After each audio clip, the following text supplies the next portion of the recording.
வந்திருக்கும் ரசிகர்கள் அனைவருக்கும் என்னுடைய பணிவான வணக்கம். காலங்களில் அவன் வசந்தம் 102வது நிகழ்ச்சி. இந்த பிரமுகரை அறிமுகப்படுத்தக்கூடிய ஒரு நல்ல வாய்ப்பை எனக்கு கொடுத்தாங்க.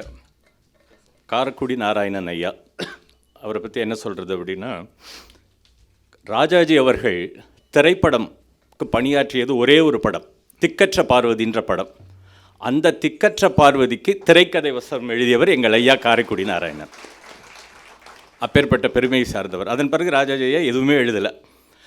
இவருக்கு அப்போ வயசு 20 வயசு. ராஜாஜி ஐயா நம்பலை, இவர் எழுதுவாரான்னு நம்பலை. அதுக்கு பிறகு தான் அவரை ஒத்துக்கிட்டு அவர் எழுத ஆரம்பித்தார். அப்பேற்பட்ட சிறப்பு பெற்றவர். அதன் பிறகு மல்லிகை என் மன்னன் மயங்கும், இந்த பாட்டு எல்லாருக்கும் பிடிச்ச பாட்டு.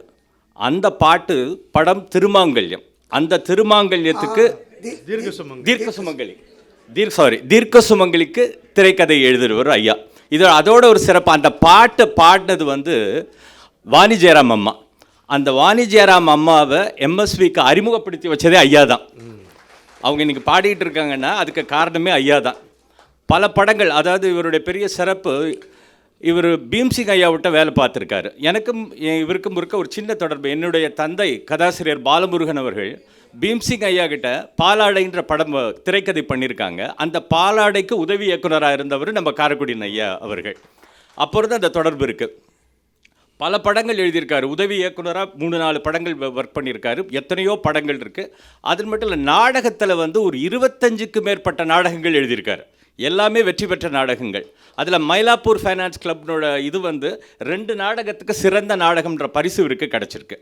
இவருடைய படங்கள் திக்கற்ற பார்வதி, அச்சானி, சொந்தம், பாட்டொன்று கேட்டேன், இப்படி வரிசையாக போகுது. தேன் சிந்து தேவானம், ஒன்னே ஒன்று கண்ணே கண்ணு, தூண்டில் மீன், அப்புறம் அன்பே ஆர் உயிரே, வரிசையாக போகுது. கதாசிரியர், அதன் பிறகு இயக்குனர், அப்புறம் தயாரிப்பாளர், எல்லா பொறுப்பும் வைத்தவர் ஐயா.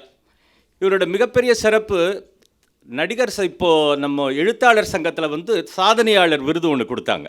அது எதுக்காகனா, 200 கதையை பதிவு பண்ணி ரிஜிஸ்டர் பண்ணி வச்ச ஒரே ஒரு எழுத்தாளர் இவர் தான்.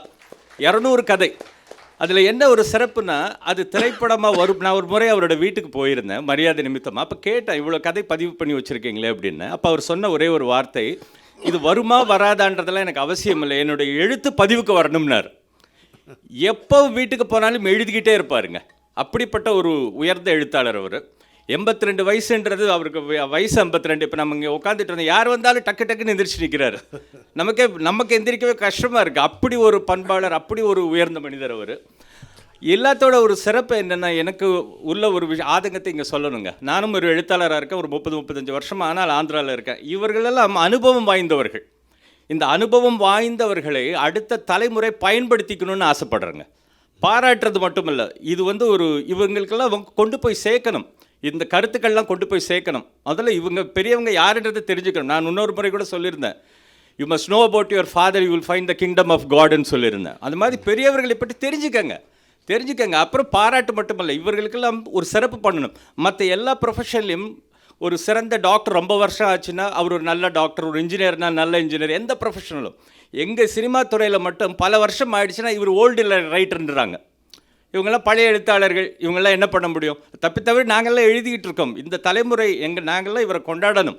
அதுக்கு தான் இந்த ஒரு உன்னதமான விஷயத்தை இசைக்கவி ரமணன் ஐயா பண்ணிக்கிட்டு இருக்காங்க. அதுக்கு என்னுடைய பணிவான வணக்கம்.